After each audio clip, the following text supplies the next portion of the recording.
이틀째 열린 추경안 종합정책질의에서 여당은 소비 쿠폰이 민생경제 회복에 가장 효과가 크다고 주장했습니다. 하지만 국민의힘은 국가 부채를 늘리는 선심성 사업이라고 비판했습니다. 더불어민주당은 내란 특검의 소환 조사에 출석하지 않은 윤석열 전 대통령에 대해 법과 상식을 무시하고 있다고 비판하고 당장 체포해야 한다고 주장했습니다.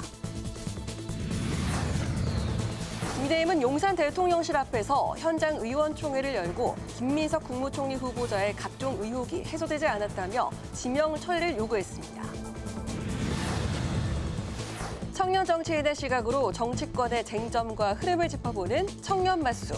오늘 정성호 법무부 장관 후보자가 검찰 개혁에 대한 의지를 밝혔고 심우정 검찰총장은 사의를 표명했습니다.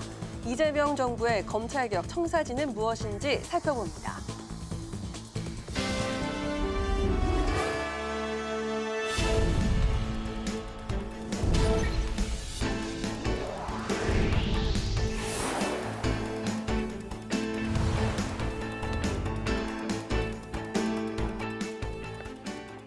여러분 안녕하십니까? 7월 1일 화요일 국회 라이브 6 시작하겠습니다. 국회 예산결산특별위원회가 실시한 이틀째 추경안 종합정책질의에서 여야는 거듭 입장차를 드러냈습니다. 특히 특별채무조정 패키지 항목에서 여당은 소상공인과 자영업자들의 재기를 위해 꼭 필요하다고 강조했고 야당은 형평성 문제와 도덕적 해이를 우려했습니다. 국회 행정안전위원회는 전액 중앙정부 예산으로 13조 2천억 원 규모의 민생회복 소비쿠폰 지급 관련 추경안을 통과시켰습니다. 장정연 기자입니다. 이틀째 이어진 예결위의 추경 심사. 여야는 7년 장기 연체 5천만 원 이하 채무자를 대상으로 빚을 탕감해주는 소상공인 특별채무조정 패키지를 두고 공방을 벌였습니다. 여당은 취약계층의 부채 정리는 우리 경제 리스크를 사전에 차단하기 위한 방안이라며 필요성을 역설했습니다. 문제는 닫고 싶어도 닫지 못하고 있는 점포가 너무 많다는 거예요. 이게 서민들이 감당할 수 없는 빚이라면 이게 이제 개인의 책임이라고 보기가 굉장히 지금 어려운 국가적인 시스템에 의한 문제가 있다. 그래서 지금 현재의 새로운 정부는 이러한 부분에도 좀 방점이 좀 찍혀 있다 이렇게 생각을 하고요. 반면 야당은 성실 채무자에 대한 역차별이라는 형평성 문제와 함께 도덕적 해이를 초래할 수 있다고 우려했습니다. 일부 빚은 탕감을 하고 일부는 이제 계속 지금 변제를 해오던 사람들과 무작정 장기간 연체를 해온 사람들과의 형평성 문제가 제일 문제된다고 계속 비판을 받고 있는 거 아니겠어요? 일회성으로 극히 제한적 범위 내에서 상환 능력을 완벽하게 상실한 분들은 또 재기 지원이나 사회 통합 차원에서 이거를 일괄 소각을 하고 이분들을 정상적인 경제 활동으로 돌리는 것이 오히려 경제 회복이나 경제 성장에 낫다고 저희가 판단한 것입니다. 민생회복 소비 쿠폰이 국가 재정 건전성에 미칠 영향에 대해서도 여야는 거듭 충돌했습니다.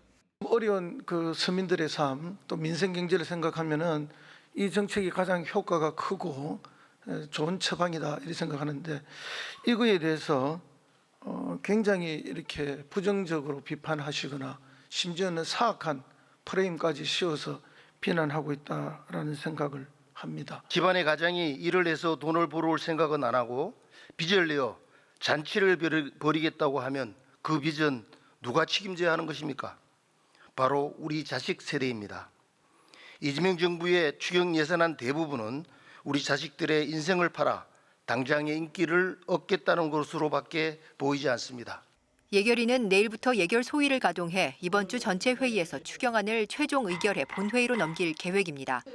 이런 가운데 행안위는 13조 2천억 원 규모의 민생회복 소비 쿠폰 지급 관련 추경안을 국민의힘의 절차적 협조 아래 여야 합의로 의결했습니다.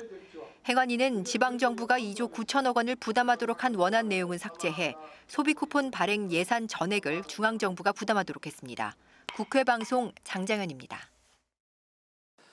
국회 법사위와 복지위 등 상임위는 전체 회의를 열고 추경 심사를 포함한 쟁점에 대해 논의를 이어갔습니다. 법사위에서는 이재명 대통령의 재판 중지가 논란이 됐고 복지위에서는 전공의 지원 예산을 늘리기로 했습니다. 한규미 기자가 전합니다. 국회는 법사위와 복지위를 비롯해 상임위별로 전체 회의를 열었습니다. 법사위에서는 이재명 대통령의 형사재판 정지 여부를 두고 여야가 공방을 벌였습니다. 민주당은 헌법에 따라 현직 대통령에 대한 재판 중지는 당연하다고 주장했습니다. 공소제기, 공소수행 이 두 가지가 지금 포함이 되는 거죠.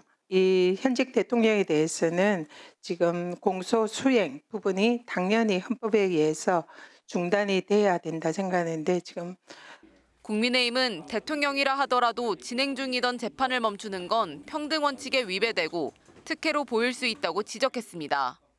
이사의 충실 의무를 주주로 확대하는 상법 개정안에 대해선 국민의힘이 기업의 위축을 우려하면서 배임죄 완화를 요구했습니다.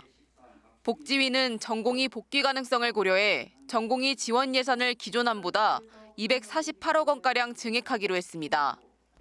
민주당은 특히 전공의 수련 프로그램을 개선하기 위해 필수 의료 영역 중심으로 8개 학회에만 배정됐던 예산을 26개 전체 학회로 확대해야 한다고 강조했습니다. 이슬람 복지부 제1차관은 비필수 과목에 대한 예산도 집행하겠다고 답했습니다. 국민의힘은 입양아들의 알 권리를 위해 입양 기록물 관리 예산을 늘려야 한다고 주장했습니다. 올해는 여의치 않다 하더라도 내년 본 예산에 반드시 제대로 편성돼서 기록물이 잘 관리되어서 해외뿐만 아니라 우리 국내의 입양 아동들이 본인의 알 권리를 충분히 보호받을 수 있도록 한편 복지위는 건강보험 재정에 대한 국고 지원과 취약계층 아동자립 사업 등을 고려해 기존 정부안보다 2조 원 이상 증액한 수정안을 통과시켰습니다. 국회 방송 한규미입니다. 더불어민주당은 특검 소환 조사에 출석하지 않은 윤석열 전 대통령을 당장 체포하라고 촉구했습니다. 또 정부의 수도권 부동산 시장 중심의 고강도 대출 규제가 시장 안정에 기여할 거라고 평가하면서 대비책도 함께 마련해 줄 것을 당부했습니다. 김동희 기자입니다. 더불어민주당은 내란 특검의 2차 소환 조사를 거부한 윤석열 전 대통령을 당장 체포하고 구속하라고 촉구했습니다. 법과 상식을 무시하는 아나무인, 후안무치에 기가 막힙니다. 죄를 지었으니까 특검을 거부하는 것이라고 윤석열 스스로 말한 바 있습니다. 민주당은 사죄와 반성 없는 윤 전 대통령과 그 잔당들도 죄값을 무겁게 치르게 될 거라고 주장했습니다. 또 내일부터 수사를 시작하는 김건희 여사 특검과 순직해병 특검에 죄를 지으면 반드시 처벌받는다는 상식이 실현되길 바란다며 철저한 수사를 당부했습니다. 민주당은 정부의 6.27 부동산 대책이 서울 부동산 가격 상승과 투기성 갭투자 조짐에 대한 강력한 처방이라고 평가했습니다. 부동산 정책은 실수요자를 보호하고 투기 수요를 억제하는 방향으로 일관성을 유지해야 합니다.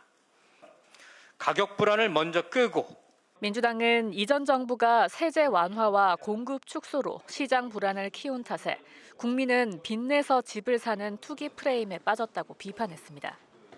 또 가계부채 오름세가 지금 추세대로 가면 금융 불안과 소비 위축에 이어 경기 침체가 불가피하다고 우려했습니다.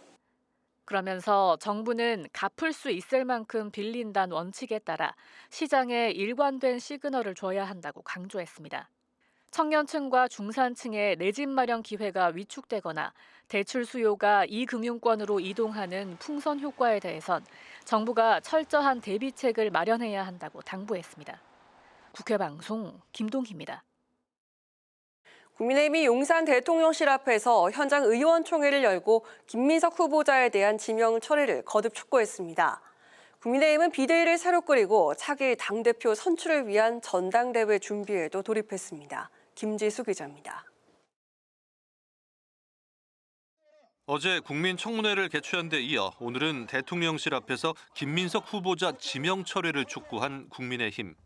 배추 농사에 투자해 매달 450만 원씩 받았다는 해명으로 농민을 우롱하는 사람에게 국무총리 자격이 있는지 모르겠다고 지적했습니다. 자유를 찾아온 탈북민에게는 배반하고 도망친 사람이라는 뜻의 반도자라는 표현까지 썼다고 비판했습니다. 그러면서 국회 인사청문회를 통해 의혹이 오히려 더 커졌다며 이재명 대통령이 지명을 철회해야 한다고 촉구했습니다.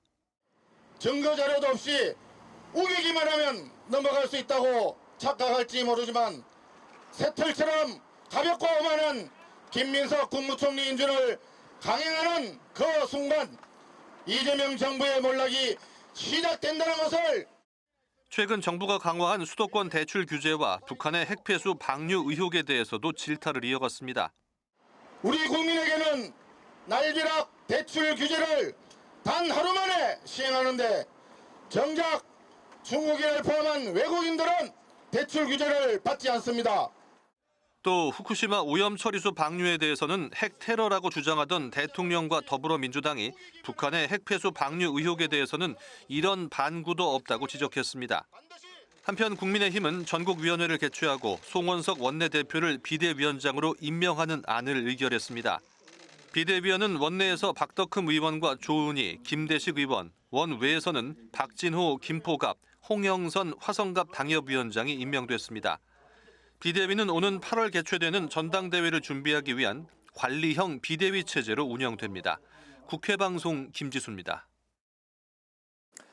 7월 한 달 동안 분주한 국회가 예상됩니다. 이번 주 종료되는 6월 임시국회에서 추경과 국무총리 인준안이 마무리되고 곧이어 열리는 7월 임시국회에서는 장관 후보자 인사청문회가 대거 열릴 전망입니다.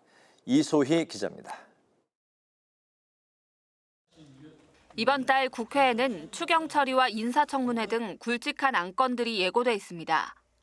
먼저 이번 주 종료되는 6월 임시국회에서는 13조 5천억 원 규모의 이재명 정부 첫 추경안이 처리될 예정입니다. 예결위는 오늘까지 종합정책 질의를 통해 추경을 심사하고 예산안 조정 소위 심사를 거쳐 오는 3일 본회의에서 추경을 처리하겠다는 계획입니다. 모레 본회의에선 김민석 국무총리 후보자 인준안도 처리될 전망입니다. 국민의힘은 김 후보자에 대한 지명 철회를 압박하고 있지만 조속한 인준을 주장해온 민주당이 표결을 강행할 것으로 예상됩니다. 이사의 충실 의무를 주주까지 확대하는 내용의 상법 개정안도 이번 임시국회에서 처리될 전망입니다. 그동안 법안에 대해 이견을 표해왔던 국민의힘이 입장을 선회하면서 여야 협의하에 개정안이 통과될 가능성이 커졌습니다. 민주당은 6월 국회 안에 민생 추경, 총리 인준, 민생개혁 법안을 신속하게 처리해서 민생 경제 회복의 전환점을 만들어내겠습니다. 7월 중순부터는 장관급 인사청문회가 줄줄이 열릴 전망입니다. 정부는 지난달 27일 국방부와 외교부, 환경부 등 5개 부처 장관 후보자에 대한 인사청문 요청안을 국회에 제출했고 29일에는 기재부와 산자부, 보건복지부 등 6개 부처 장관 후보자도 추가로 인선했습니다. 인사청문 요청안이 제출되면 15일 이내에 청문회를 마쳐야 하기 때문에 7월 내내 숨가쁜 청문회 국면이 예상됩니다. 우리 의원님들께서도 해외 출장이라든지 지역 활동이 바쁘시겠지만 가급적 자제해 주시고 상임위별로 장관 인사청문회도 좀 꼼꼼하게 준비를 해 주십시오.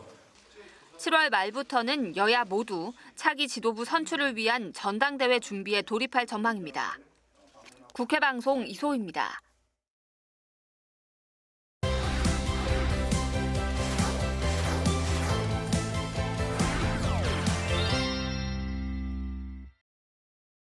네, 오늘 이슈픽 서원한 개건 기자와 함께 오는 3일자로 취임 한 달이 되는 이재명 정부의 정책 속도전 얘기부터 나눠보겠습니다. 서 기자 어서 오십시오. 네, 안녕하십니까? 네, 속도전 이재명 대통령의 취임 후 한 달을 바로 이 단어로 정리를 할 수 있을 것 같은데 당정의 긴밀한 협조하에 시스템을 다시 만드는 데 집중했다는 평가가 나오고 있죠?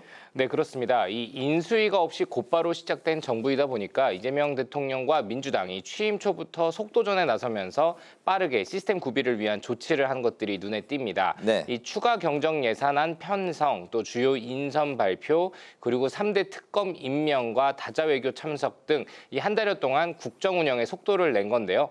이 여권에 따르면 이 대통령 이 대선 과정 때부터 인재 풀을 대비해왔고 그 덕분에 빠른 인선 조치가 가능했다고 합니다. 네. 실제로 이 문재인 정부 당시에는 6차례에 걸쳐서 장관 후보자를 나눠서 지명했던 것과 다르게 이번에는 2차례 지명만으로도 국토교통부와 문화체육관광부를 제외한 후보자 지명을 마무리했습니다. 네. 또 민주당과의 소통하에 특검을 빠르게 임명해서 취임 한 달여 만에 새 특검이 모두 본격 수사에 착수할 수 있게 됐고요. 또 동시에 30조 규모의 추경도 취임 한 달여인 3일 통과될 가능성이 높습니다.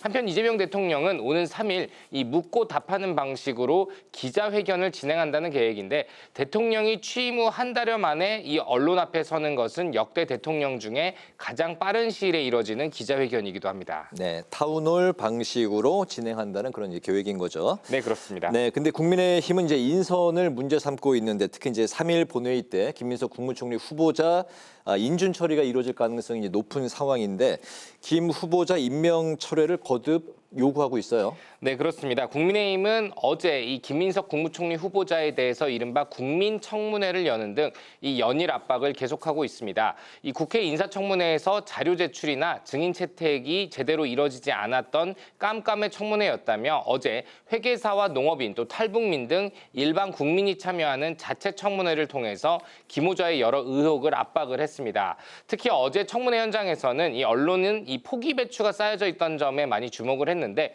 이 김 후보자가 이 미국 유학 시절에 매달 450만 원 가량을 지원받았던 지점에 대해서 그 배경으로 배추 농사에 투자했던 수익이다라고 얘기했던 것을 비판하기 위한 퍼포먼스이기도 했습니다. 네. 하지만 민주당은 이 새 정부 출범 후에 첫 국무총리 후보자에 대해서는 가급적이면 크게 문제 삼지 않고 넘어가는 기존 관례를 깨고 이 야권에서 과하게 문제를 삼고 있는 것에 대해서 근거 없는 비방을 멈추라라면서 강하게 반발하고 있습니다.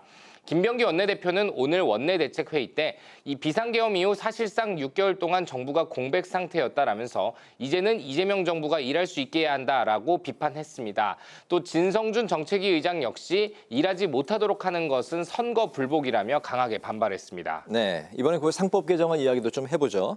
국민의힘에서 전향적인 태도를 이제 비치면서 3일 법안 통과 가능성도 이제 거론되고 있는데 상법 개정안은 이제 어떤 부분을 이제 손볼 것인지에 대해서 여야 입장이 조금 다른 것 같은데 먼저 그 민주당 입장부터 들어볼까요? 네, 먼저 민주당에서 추진 중인 이 상법 개정안의 핵심 쟁점들부터 조금 정리를 해보겠습니다. 네. 이 주주에 대한 이사의 충실 의무를 명문화하고요. 전자주총을 도입하며 감사위원이나 감사를 선출할 때 최대 주주와 이 최대 주주의 특수관계인의 합산 지분 의결권을 3%로 제한하는 내용이 담고 있습니다. 또 대규모 상장 회사의 집중 투표제를 강화하고요. 사회이사를 독립이사로 전환하는 내용 이렇게 크게 5가지가 핵심 쟁점 입니다. 네. 그리고 어제 국회에서 열렸던 경제 6단체 간담회에서 경제계는 이 상법 개정에 따른 소송 남발과 배임죄 확대 등에 대한 우려를 재차 내비치면서 집중투표제와 이 감사 분리 선출 등은 속도 조절이 필요하다는 의견을 여권에 전달을 했습니다. 네. 그리고 민주당도 이 지점을 고려해서 이 주주에 대한 이사의 충실 의무의 문구 표현에서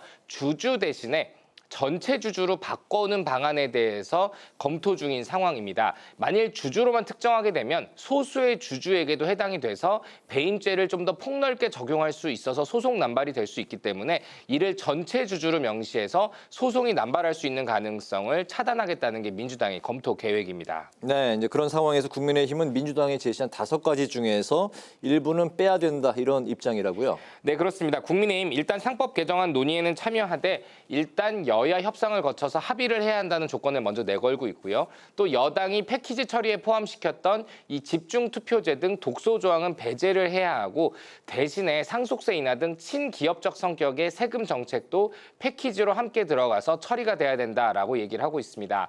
하지만 민주당은 이 국민의힘의 협상 제안이 이 시간 끌기 의도가 담겨 있다 보고 있습니다.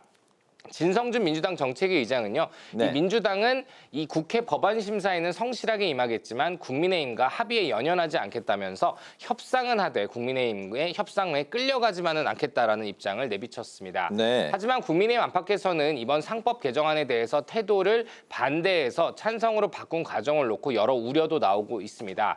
이 당이 정부 여당과 각을 세울 수 있는 카드를 스스로 포기했다라는 비판과 함께 이 원 구성 협상부터 여러 쟁점 법안까지 현재까지 별다른 소득을 얻지 못하고 있는 가운데 주도권을 너무 내주는 게 아니냐 이런 우려가 함께 나오고 있습니다. 네, 여당은 집중투표제를 강화하고 야당은 이걸 빼야 된다. 충돌하는 지점이네요. 네, 그렇습니다. 그리고 3% 룰을 가지고도 여야의 입장차가 좀 있는 상황이라서 네. 그 부분에 대해서 여야가 3일까지 남은 기간 동안 어떻게 협상이 이뤄질지는 역시 지켜볼 부분인 것 같습니다. 네, 여기까지 듣겠습니다. 성환한 객원 기자와 함께했습니다. 말씀 고맙습니다.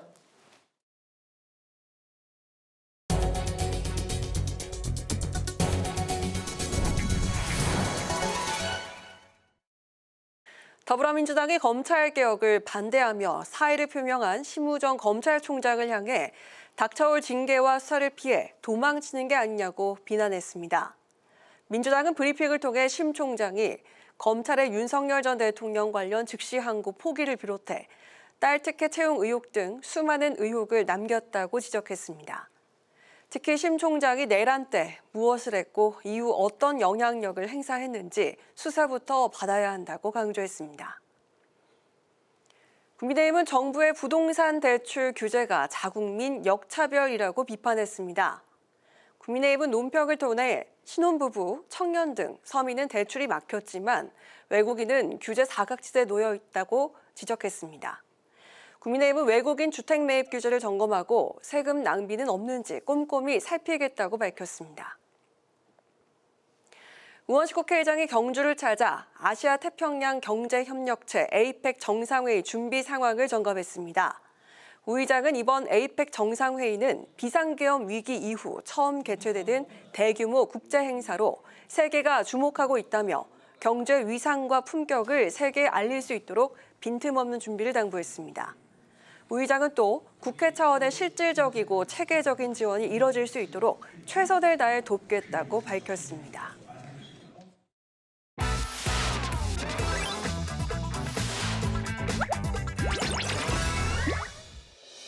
7월 1일 강아랑이 전해주는 정치권의 뜨거운 말말말 강아랑의 정치랑입니다. 첫 번째 주제는 온건한 검찰개혁입니다. 이재명 정부와 여당이 검찰개혁의 드라이브를 본격적으로 걸기 시작한 가운데 정성호 법무장관 후보자가 검찰개혁의 방향성을 이렇게 제시했습니다. 국민의 눈높이에 맞는 개혁이 이루어져야 되지 않겠나라는 생각을 하고 있습니다. 국민들에게 그동안 불안감을 주었던 우리 검찰 체계에 좀 변화를 바라보는 그런 기대가 많이 있는 것 같습니다. 심지어 민주당 당대표 후보인 정청래 의원은 오늘 추석 전 검찰개혁을 완수하겠다면서 검찰청 폐지를 공약으로 내걸기도 했습니다. 추석 전 제가 귀한 길 라디오 뉴스에 검찰청이 폐지됐다. 뉴스를 들려드리겠다는 건데 그건 2달이면 충분합니다. 제가 당대표가 되면 즉시 검찰개혁 TF 단장은 누구다 이렇게 발표할 겁니다. 국정기획위원회 또한 첫 조직 개편안을 내놓으면서 검찰청을 폐지한 뒤 수사를 담당하는 중수청과 공소 유지를 담당하는 공소청을 설립하는 방안을 강조했습니다. 검찰청을 폐지하는 법과 그리고 폐지된 검찰청에서 그동안 가지고 있던 수사권과 기소권을 각각 이관받는 기관. 그래서 기소권은 공소청이 이관을 받고 수사권은 중대범죄수사청이라는 곳에서 이관을 받습니다. 검사라는 명칭을 쓰지 못하고 이제 수사관이 되는 것이죠. 수사기소 분리를 하는 검찰개혁은 국회가 합니다. 대법관 수를 늘린다든지 또는 검찰청을 없애고 기소청으로 만든다든지 이런 부분들은 사실 국가의 사법의 근간을 흔들 수 있는 것이기 때문에 굉장히 신중해야 된다고 보고요. 그래요. 또 국회 차원에서 특위를 만들어서 다양한 의견들을 듣고 또 학계, 법조계와도 논의를 해야 되는 부분이다. 내일 검찰의 국정위 보고에 이목이 집중된 상황이기도 합니다. 이 가운데 오늘 심우정 검찰총장이 전격 사의를 밝힌 점 또한 대대적인 검찰개혁 예고에 따른 행보란 분석입니다. 특수통 검사를 비롯한 고위 검사들의 사직이 이어질 것으로 보이는데요. 정부 여당이 자신하는 검찰개혁이 법무장관 후보자의 말처럼 야당도 납득할 방향으로 나아갈지 여부에 귀추가 주목됩니다. 이어서 오늘 두 번째 주제는 개혁의 점수입니다. 이득권이 당의 몰락을 가져왔으면서도 근본적 변화를 가로막고 있다면 국민의힘에는 더 이상 미래가 없습니다. 점수를 말씀드리면 깜짝 놀랐습니다. 47일간 비대위원장으로서 국민의힘을 이끌었던 김용태 의원. 어제 퇴임 기자회견에서 당내 개혁 의지를 빵점으로 자평하면서 모든 것을 다 바꿀 혁신을 보이지 않으면 국민의힘의 미래는 없다고 쓴소리를 내놨습니다. 틀린 말은 없어 보이던데요. 김용태 비대위원장이 내놓은 5개의 혁신안이라고 하는 것이 사실은 하나도 관철된 게 없지 않습니까? 여러 가지 이유들을 만들어가면서 김용태의 혁신안은 결국 좌절된 것이고요. 그냥 변화를 말하는 사람이 필요했다. 이렇게. 대선 패배 이후에도 정권을 잃은 반성과 위기의식이 부족했던 평가가 이어졌지만 결국 개혁이란 최대 임무를 완수하지 못하고 물러난 건데요. 송원석 원내대표가 비대위원장을 겸직하고 이르면 8월 중 있을 전당대회도 준비하게 됩니다. 비대위에서부터 우리 당이 황골탈퇴해서 새로운 싸울 수 있고 투쟁할 수 있고 정책 대안을 제시할 수 있는 야당으로 거듭날 수 있는 오늘 출범과 동시에 앞서 공약했던 혁신위원회도 당 기구로서 구성될 전망입니다. 혁신위를 이끌 면면에도 이목이 집중됩니다. 국민 눈높이에 국민의힘이 혁신을 하고 있구나, 혁신을 기대할 수 있구나라는 그런 생각을 가지실 수 있는 분을 모시기 위해서 고민을 하고 있습니다. 결국 국민 신뢰 회복을 위해서 실질적인 변화를 이끌어낼 수 있는 방향으로 운영이 되리라고 생각을 합니다. 해체 수준의 변화를 요구하는 민심 속 출범한 송원석 비대위. 차기 당권만을 노린다는 비판이 다시는 불거지지 않도록 혁신위를 통해 눈에 띄는 변화를 보여줘야 할 때란 지적이 이어지고 있습니다. 지금까지 강하락의 정치랑이었습니다.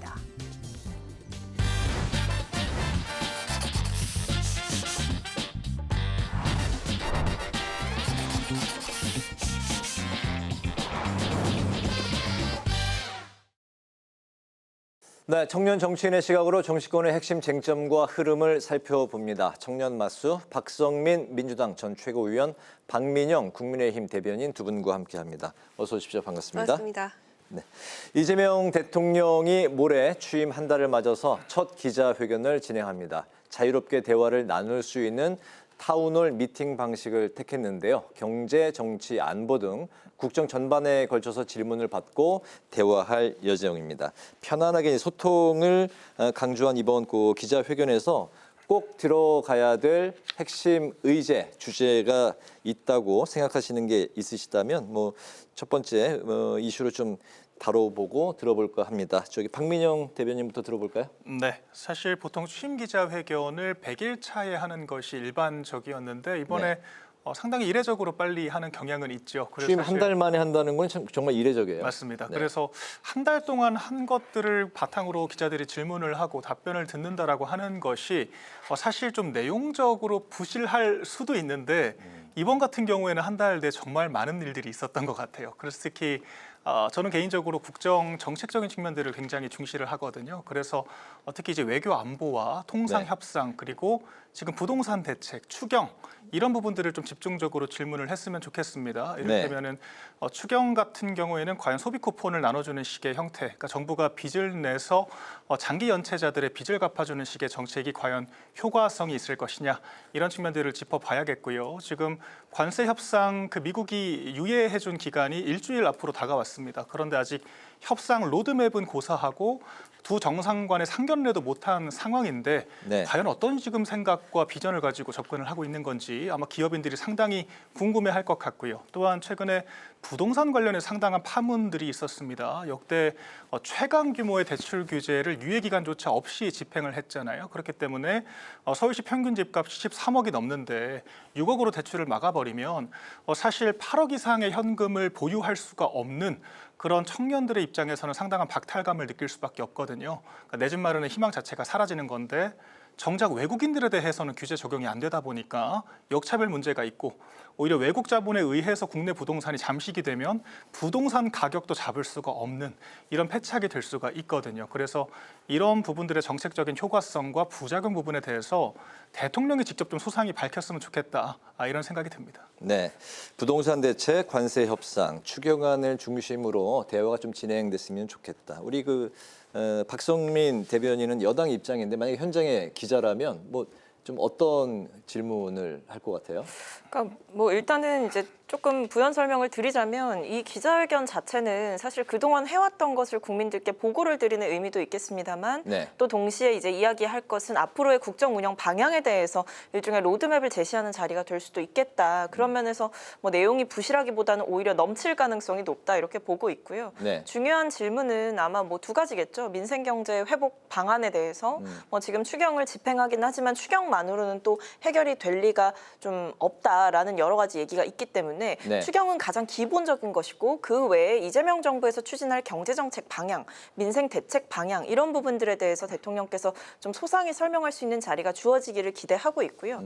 또 한편으로는 지금 이제 8일에 미 국무장관이 이제 방한을 해서 이 여러 가지 이제 안보실장과 논의를 한다 이런 이야기도 있고 네. 이외에 한미의 정상회담이 조율되고 있는 과정 중이다라는 것이 알려지고 있는 시점인데 그렇기 때문에 외교적인 면에서는 트럼프 대통령이 보내고 있는 여러 가지 청구서, 뭐 방위비 분담금 문제라든지 관세 협상에 대해서 여러 가지 좀 강경한 태도라든지 이런 부분들에 대해서 한국의 대응 전략은 무엇인가 이런 구체적인 내용들을 좀 논의해 볼 수 있을 것 같습니다. 네. 이 외에도 아무래도 야당이 계속해서 여소야대 국면이기 때문에 강하게 좀 발목 잡기를 한다거나 이재명 정부에 대한 공세를 이어가고 있는 상황이고 여기에 대해서 대통령께서 여야 지도부를 초청해서 오찬을 하기도 하고 여러 소통의 창구를 만들려고 노력하는 상황인데 이 정치적인 상황에 대해서는 어떻게 타협을 해나가고 타개를 해나갈 것인지 이런 부분까지도 부차적으로 논의될 수 있다 이렇게 보입니다. 알겠습니다. 네, 이런 가운데 여야는 김민석 국무총리 후보자 인준 문제로 맞서고 있습니다.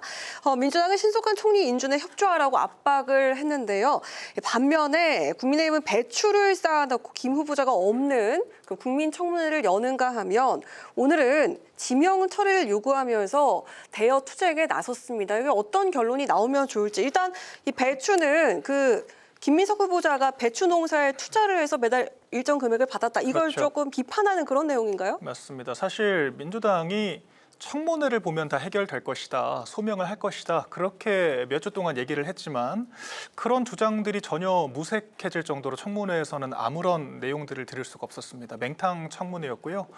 사상 최초로 증인 한 명조차 없는 그런 청문회가 됐습니다. 이제 민주당은 그것조차도 야당을 탓하고 있습니다만 사실 이런 의혹들을 제대로 해명하지 못했을 때 그게 꼬리표처럼 따라다니게 되는 것이고 조국 전 장관을 또 예로 들어보자면 임명을 강행하긴 했지만 30여일 만에 다시 자리에서 물러나게 됐거든요. 네. 결과적으로 의혹을 제대로 소명하지 못한 상태에서 총리 혹은 장관이 됐을 때 계속해서 여론의 지탄을 받을 수밖에 없다. 이런 측면에서 저는 야당을 탓할 게 아니라 국민들을 향해서 민주당이 투명하고 선제적인 그런 해명을 했어야 했다라고 생각을 합니다. 그런데 청문회에서 해명을 하는 것이 아니라 오히려 의혹이 더 커지게 됐고 그중에 한 가지가 이 배추 논란 같은 거 아니겠습니까? 그래서 오늘 저희가 실제 배추 농사를 짓는 협회장을 모시고 얘기를 한 거예요. 그랬더니 이제 배추 농사가 1년에 한 번 수확을 하지 않습니까? 그런데 2억을 투자해서 매달 450만 원을 받았다라고 하는 것 자체가 배추 농사의 본질에 어긋나는 것이고 그러면 수익성이 2억을 투자해서 연 거의 5천만 원을 호가를 한다는 건데 사실 일반적인 일반인들 국민들 같은 경우는 이런 식의 수익 모델을 상상조차 할 수가 없는 것이죠. 그렇기 때문에 이거를 후보자가 직접 언급을 했다라는 것 자체가 굉장히 현실과 동떨어진 충격적인 상황인 것이고요. 당연히 이런 부분들에 대해서 추가적인 의구심을 저희가 검증해야 될 책임이 있기 때문에 여당이 인사청문회를 협조하지 않는다라고 하면 자체적으로 문제 제기를 할 수밖에 없다. 이제 이런 상황인 것으로 보입니다. 만약 이런 상황에서 물론 민주당이 여대 야소 국면이니까 임명 강행을 할 수는 있겠죠. 그래서 제가 아까 조국 전 장관 사례를 말씀드린 겁니다. 네. 당시도 여대 야소였지만 결과적으로 여론의 역풍을 감당하지 못한 거거든요. 지금 이재명 대통령에 대한 지지율이 60% 내외를 유지를 하고 있는데 김민석 후보자 임명이 잘한 일이다라고 하는 것은 40%대 정도를 기록을 하고 있습니다. 그러니까 정권을 지지하는 분들도 일부긴 하지만 김민석 후보자에 대해서는 의구심이 있다라는 거예요. 이런 것들을 정권 초기부터 안고 간다라고 하는 것은 정권 시작부터 크나큰 흠결이 남을 수가 있다. 이런 부분들을 야당을 지금 보실 게 아니라 국민들을 보시고 판단하셔야 된다. 이 말씀드립니다. 국민의힘에서는 인사청문회 때문에 의혹이 더 커졌다. 그래서 오늘 이재명 대통령이 지명을 직접 처리를 해야 한다. 이렇게까지 이야기를 하더라고요. 네, 저는 이 국민의힘이 이렇게 청문회 기간이 공식적으로 있었고 근데 그게 끝났는데도 불구하고 이제 배추를 쌓아놓고 이른바 뒷북 청문회를 하고 있고 배추 청문회를 하고 있는 모습을 보면서 오히려 국민들의 실망은 더해져 가고 있다 이렇게 생각이 듭니다.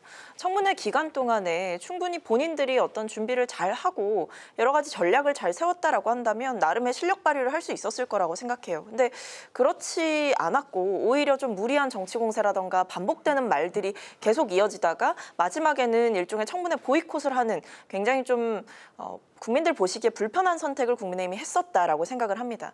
근데 이제 와서 어떤 청문회 기간이 공식적으로 있었고 그게 다 끝났는데도 불구하고 저렇게 뒷북 청문회를 한다라고 하는 것 자체가 오히려 국민의힘의 실력 부족을 자인하는 것이고 오히려 국민들이 보시기에는 지금 저렇게 배추 청문회를 할 때가 아니라 오히려 국민의힘 내부의 쇄신과 개혁을 위해서 머리를 맞대야 될 때가 아닌가. 오히려 국민의힘 내부의 상황은 계속해서 도돌이표 같은 상황이기 때문에 국민의힘이 지금 저렇게 할 때가 아니지 않느냐라는 생각이 들고 또 한편으로는 이 총리의 인선이 뭐 만약에 저런 식으로 계속 어깃장을 놓으면서 회방을 놓으려는 모양새를 연출하게 되면 지금 보면 대통령만 사실상 계신 상황이고 그 외에 이제 정부 부처들은 아직 진용이 다 꾸려지지는 않은 상황이에요. 지명은 했지만 청문회도 거쳐야 되고 총리 같은 경우에도 인준의 절차가 아직 남아있는 상황이기 때문에 조속하게 이제 총리를 임명해서 어떤 국가의 안정을 도모해야 된다라는 데에는 국민들의 생각이 오히려 그쪽으로 더 쏠려 계시지 않을까라는 생각이 들어서 저렇게 이제 와서 이야기를 하는 것은 버스 떠난 뒤에 손 흔드는 격이다 이렇게 보고 있습니다. 그렇군요. 오늘 그 첫 출근한 정성호 법무부 장관 후보자가 출근 일성으로 검찰 개혁을 언급했습니다. 수사와 기소 분리에는 국민적인 공감대가 있다면서 검찰 해체란 표현은 적절치 않다고 했는데요. 또 이제 오후에는 심우정 검찰총장이 사의를 표명했습니다. 앞으로 검찰 개혁에 대한 논의가 이제 많이 있을 것 같은데 방향에 대해서 두 분이 생각하시는 그 방향을 좀 들어볼까요? 네, 박성민 대변인.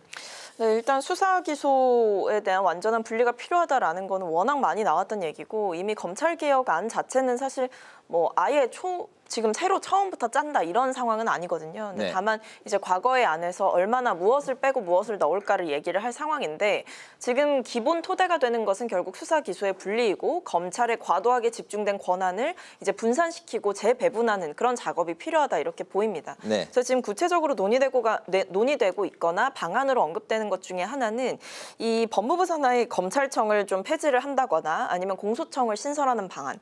그 외에 이제 행안부 산하에는 중대범죄수사청을 신설하는 방안 이런 것들이 논의가 되고 있는 상황이고 다만 이제 법무부 장관 후보자께서 밝히신 방향도 있고 또 야당 의원들과도 협상을 충분히 할 것이고 국민들에게 피해가 없도록 하겠다라고 하셨기 때문에 어떤 검찰개혁의 구체적인 로드맵들은 앞으로 좀 더 지켜봐야 되겠습니다만 그럼에도 법무부 장관께서 밝히신 이 여러 가지 검찰개혁의 방안 중에서 가장 이 확고하게 박혀있는 것은 수사 기소의 분리다. 이것은 저는 필요하다라고 보고요. 특히 윤석열 정부에서 검찰이 보여준 모습, 특히 김건희 씨를 수사하거나 윤 전 대통령과 관련해서 뭐 항고를 포기하거나 이런 모습들을 보여준 검찰의 그 모습을 보면서 개혁 필요성을 스스로 증명해냈다 이렇게 생각이 듭니다. 네, 알겠습니다. 박민영 대변인 말씀도 들어볼까요? 네, 일단은 정성호 후보자가 수사 기소권을 분리하는 것은 국민들께서 공감을 한다라고 얘기를 했는데 무슨 근거를 가지고 그런 얘기를 하는지 모르겠습니다. 국민들께서는 안정적이고 질서 있는 국가, 법치국가에서 살아가기를 바라는 것이지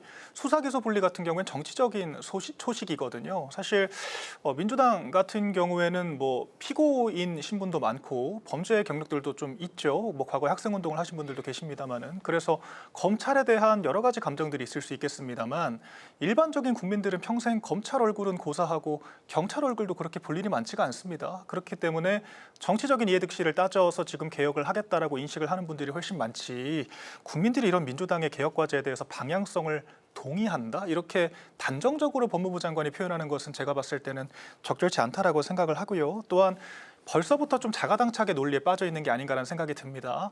검찰청을 해체하는 것은 아니다라고 얘기를 하면서도 검찰청이라는 이름을 지키는 것이 중요하진 않다. 그러니까 검찰청을 해체를 하고 공소청, 중소청을 만들겠다는 얘기를 하고 있는 거거든요. 그러니까 자가당착의 논리를 펼치고 있는 것이고 또한 지금 이미 문재인 정권의 검찰개혁에 대해서 민주당 내에서조차 실패했다라고 하는 평가들이 있습니다. 심지어 그때는 극히 수사권의 일부를 분리를 했던 거였어요. 검경 수사권 조정을 하고 검수완박을 하고 공수처를 만들면서 이제 그런 어떤 사기 범죄 같은 지능 범죄 같은 것들을 검찰이 아니라 경찰이 담당을 하게 됐죠. 어떻게 됐습니까? 검찰들의 권한이 분산되는 것이 아니라 민생 수사가 지연되면서 국민들이 피해를 보고 있습니다. 이미 그런 실패를 봤는데도 불구하고 똑같은 실패를 답습하겠다, 더 강력한 개혁을 통해서 이 민상 수사에 저해가 될 수 있는 판단을 하겠다라고 하는 것은 사실 정치적인 판단을 떠나서 국민들의 지탄을 받을 것이다. 우리 법치가 흔들릴 수가 있기 때문에 대단히 우려스럽다는 말씀을 드립니다. 네. 근데 저는 오히려 이제 검찰을 그대로 두는 게 국민들의 불안을 더 가중시킬 일이라고 생각을 합니다. 특히 뭐 오늘 사퇴 의사를 밝힌 심우정 총장 재임 시절에 있었던 일만 구체적으로 꼽아봐도 첫 번째로 이제 김건희 씨 관련해서 무혐의 처분을 내렸던 일이 있었고요. 근데 그 당시에 어떤 수사가 부실했다라고 하는 게 지금 고검의 수사를 통해서 또 드러나고 있는 상황이죠. 그때는 발견 못했던 주가 조작에 대해서 인지하고 있었다라고 볼 만한 정황들과 녹취록이 쏟아져 나오고 있는 상황이기 때문에 어떤 당시에 이 검찰이 고의적으로 이 김건희 여사와 관련해서 좀 수사를 무마시키려고 했던 게 아닌가라는 생각이 들고, 그 외에도 이제 윤 전 대통령이 석방된 당시에 이제 검찰이 이례적으로 본인들이 그동안 지켜왔던 업무적인 방침에 대해서 법원이 제동을 걸었고 그것이 잘못됐다라고 판단했음에도 불구하고 어떤 항고 조치를 즉시적으로 하지 않고 항고를 포기하는 일이 있었고, 이 외에도 이제 심우정 총장 같은 경우에는 김 여사의 무혐의 처분을 앞두고 당시에 이제 대통령실의 김주현 민정수석과 비어폰으로 2차례 통화한 내역도 밝혀졌습니다. 그러니까 이런 모습들을 보면서 오히려 지금의 검찰을 그대로 두는 것이야말로 부정의에 가깝지 않나라고 생각이 듭니다. 짧게만 좀 답변을 드리자면 저도 검찰이 100% 잘했다고 생각하지 않습니다. 당연히 권력이 있으면 남용을 하게 되는 것이고 지탄을 받을 수가 있죠. 그런데 제가 왜 자가당착이라고 말씀을 드리냐면 이를테면 조국 전 장관이나 이재명 대표 같은 분들, 대통령 같은 사람들이 피고인의 신분에 놓이게 됐을 때는 탄압이라고 표현하면서 검찰이 과도하게 수사를 한다라고 얘기를 합니다. 그런데 역설적으로 윤석열 전 대통령과 김건희 여사에 대해서는 수사가 부족했다라고 얘기를 하고 더 과도하게 해야 된다라고 얘기하고, 그렇게 비판에 맞지 않았던 검찰들을 특검에 앉혀서 더 강하게 털어야 한다라고 얘기를 하거든요. 한 가지만 하라는 말씀을 드리는 겁니다. 그러니까 피고인의 인권을 보장하고 과거 폭력적인 기득권 검찰을 벗어나야 한다라는 건지 아니면은 정치적인 단죄를 위한 수단으로 활용을 하겠다는 건지 한 가지를 선택을 해야 되는데, 개혁을 하겠다라고 말하면서 개혁의 대상들을 앞세워서 전 정권 수사를 한다라고 하는 것 자체가 자기 모순적인 측면이 있다, 이 말씀을 드립니다. 네, 오늘 국민의힘은 송원석 원내대표가 비대위원장을 겸임하는 원톱 체제로 비상대책위원회 체제로 전환을 했습니다.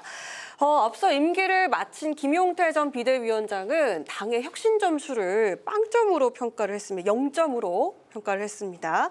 당의 위기를 극복하려면 새 비대위가 어떤 역할을 해야 할지 박미영 대변인께 여쭙겠습니다. 김용태 전 비대위원장은 그 소위 빵점, 0점을 줬는데 박미영 대변인이라면 혁신 점수 당에 몇 점 줄 수 있을까요? 저는 개인적으로 당의 대표였잖아요. 김용태 비대위원장이 대표 자리에 있었던 겁니다. 당에 대해서 그렇게 품평하듯이 얘기하는 게 전 적절치 않다라고 생각을 합니다. 그러니까 당의 대표라고 하는 것은 저희 당이 어느 순간부터 조금 착각을 하고 있는 것 같은데 퍼포먼스를 하고 가치 판단을 하는 자리가 아닙니다.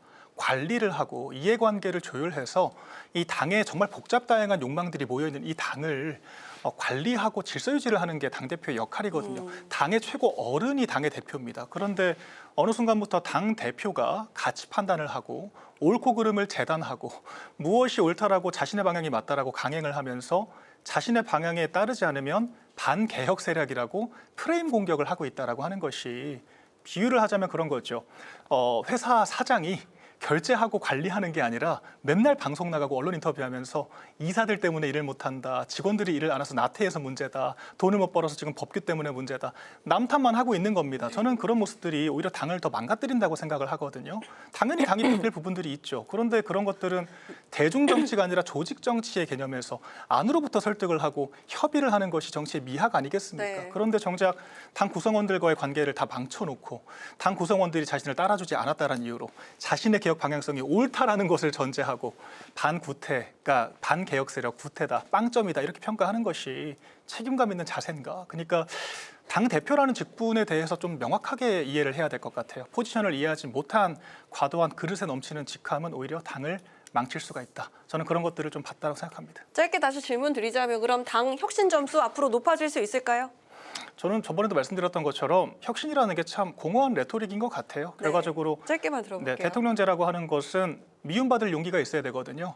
그러니까 49%가 우리를 미워하더라도 51%를 얻어야 당선될 수 있는 것이고 이재명 대통령도 개혁을 통해서 집권한 것이 아닙니다. 그렇기 때문에 혁신과 개혁에 함몰되기보단 우리 당이 나아갈 방향성을 분명히 하고 우리의 유능성을 보여주는 것이 전 맞다라고 생각을 합니다. 네, 알겠습니다. 저희 코너가 청년 맞수인데 역시 두 분도 청년이시잖아요. 민주당 청년의 대표죠. 우리 박성민 전 최고위원께서는 이 김용태 전 비대위원장이 발언 어떻게 보셨습니까? 김용태 전 비대위원장이 오죽하면 저런 말을 했겠습니까? 뭐 비대위원장 시킬 때는 뭐 쇄신해라, 혁신해라 그런 주요한 과제들을 김용태 비대위원장이 마음껏 어떤 본인의 생각을 다 펼쳐달라라고 해놓고 막상 김용태 비대위원장이 어떤 쇄신과 개혁안을 내놓았을 때에는 김용태 비대위원장의 동의도 없이 협의도 없이 기습적으로 의원총회를 취소하고 김용태 비대위원장의 5대 개혁안에 대해서 사실상 받지 않겠다라는 집단적인 시위를 한 거 아니겠습니까?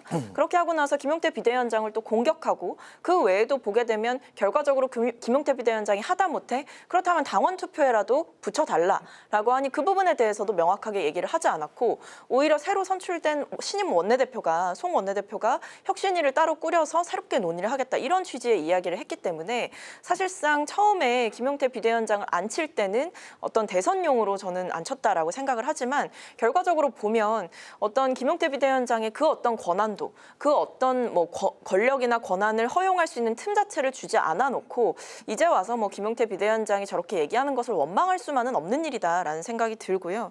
오히려 지금 새 비대위 체제로 전환한다고 해도 국민의힘에 대한 기대감을 갖기는 어려울 것 같습니다. 뭐 전당대회도 곧 열리기 때문에 결국에는 관리형 비대위가 될 거고 다만 이제 문제는 새롭게 비대위가 뭐 끝이 나고 새롭게 그 관리형 비대위가 꾸려졌다가 끝이 나고 새로운 지도부가 꾸려진다라고 하더라도 이게 과연 지도 체제의 문제인가? 저는 결국 당내 구성원들의 개혁 의지와 혁신 의지가 더 중요한 상황인데 그런 것들보다는 오히려 당내 주도권 싸움이 격화되는 모양새라 기대하기는 어렵다 이렇게 보고 있습니다. 네.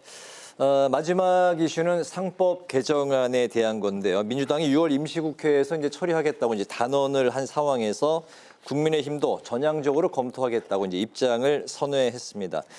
국민의힘은 집중투표제를 폐지하고 상속세를 또 완화하고 또 기업의 세금 혜택을 더 주는 쪽으로 대안이 필요하다 이런 입장인데 좀 더 합의가 이제 필요해 보이는 상법 개정안 처리 앞으로 좀 어떻게 마무리를 지어야 될까요? 오늘 이제 당장 3일에 처리가 될 수도 있는 그런 상황인 것 같습니다. 네, 박성민 최고위원부터 들어볼까요? 일단 뭐 개미 투자자들을 보호하는 방안에 대해서 조금 더 구체화를 할 필요가 있을 것 같고 이미 나온 내용들에 대해서 국민의힘이 조금 더 전향적인 자세를 보여줄 필요가 있을 것 같다라는 생각이 듭니다. 결국 이 상법 개정안의 필요성은 단순히 진영 논리로 따져볼 문제가 아니라 결국 코리아 디스카운트의 원인으로 불려졌던 여러 가지 문제를 해결하는 근본적인 처방책이기도 한 만큼 이런 부분에 대해서 국민의힘도 더 이상 시대의 요구나 이 개미 투자자들의 요구 그러니까 뭐 국민들의 목소리를 더 이상 무시하기는 어려웠을 것이다 이렇게 생각이 되는데 지금 상황에서도 어떤 기업들의 입장을 대변하려고 한다면 오히려 상법 개정안의 취지가 조금 무색해질 수 있는 면이 있다라는 생각이 들고요. 그런 면에서 그럼에도 전향적인 입장을 좀 보이고 있는 것은 다행스러운 일입니다만 상법 개정안을 도입하는 그 취지에 보다 집중할 필요가 있다라는 생각이 듭니다. 네, 알겠습니다. 네, 박민영 대변인. 네, 저는 개인적으로 뭐 저희가 기업을 편든다 이런 표현 자체가 기업이랑 주주를 적대 관계로 놓는 것 같아서 맞지가 않다는 생각이 듭니다. 기업이나 주주, 근로자들은 상생의 관계에 있다라고 저희는 보고 있습니다. 기업이 잘 돼야 근로자들도 잘 되는 것이고요. 기업이 과도한 상속세 부담 때문에 차라리 양도세를 내겠다. 그냥 중국 자본의 기업을 넘겨버리면 결과적으로 주주 근로자들이 피해를 보는 겁니다. 그렇기 때문에 상생의 관점으로 봐야 하는데 지금 상법 개정 같은 경우에는 여전히 우려가 있죠. 주주 충실 의무라고 하는 것이 주가가 떨어지면 그냥 다 이사들의 탓을 할 수가 있다는 겁니다. 근데 그 원인이 복합적이잖아요. 기업이 적대적 경영을 했기 때문일 수도 있지만 뭐 여러 가지 규제 문제 아니면 이제 해외 자본의 유입 유출 문제 복합적인 그런 경기 상황에 따라서 달라질 수가 있는 건데 이게 소송 남발로 이어질 수 있다라고 하면 기업이 주주들의 눈치를 보고 단기적인 의사결정만 할 수밖에 없다라는 거죠. 그렇게 해서 기업의 가치가 성장하지 못하면 결과적으로 주주들도 피해를 볼 수가 있습니다. 그렇기 때문에 저희가 상법 개정에 반대하는 논리는 명확합니다만 사실 지금 여대 야수 국면에서 저희가 상법 개정을 현실적으로 막을 방법이 없기 때문에 이렇게 되면은 상법 개정의 부작용을 최소화하기 위해 협조를 하면서도 이 재계와 대타협을 할 수가 있다라는 거죠. 최소한 상속세 인하 등의 조치를 통해서 이 기업 입장에서도 경영권을 방어할 수 있는 최소한의 수단을 주면서 이제 주주들을 위해서 일부는 양보를 하면 좋겠다라고 얘기를 한다라는 겁니다. 그렇게 교섭을 하게 되면 부작용을 또 최소화할 수 있는 측면들이 있죠. 그렇기 때문에 민주당이 이렇게 좀 이분법적인 관점으로 시장을 바라볼 것이 아니라 이제 국민의힘이 어떤 이야기를 하고 있는 건지 특정 뭐 집단을 대변하는 것이 아니라 정말 경기가 순환이라고 하는 그런 본질에서 출발을 하고 있다라고 하는 것을 잘 이해를 해주셨으면 좋겠다. 오히려 좀 전향적인 평가가 필요한 것은 민주당이다 이렇게 생각됩니다. 네, 알겠습니다. 청년마수 이제 마치도록 하겠습니다. 지금까지 박성민 민주당 전 최고위원, 박민영 국민의힘 대변인 두 분의 말씀을 들었습니다. 말씀 잘 들었습니다. 네, 고맙습니다. 오늘 국회 라이브 6 여기까지입니다. 시청해주신 여러분 고맙습니다.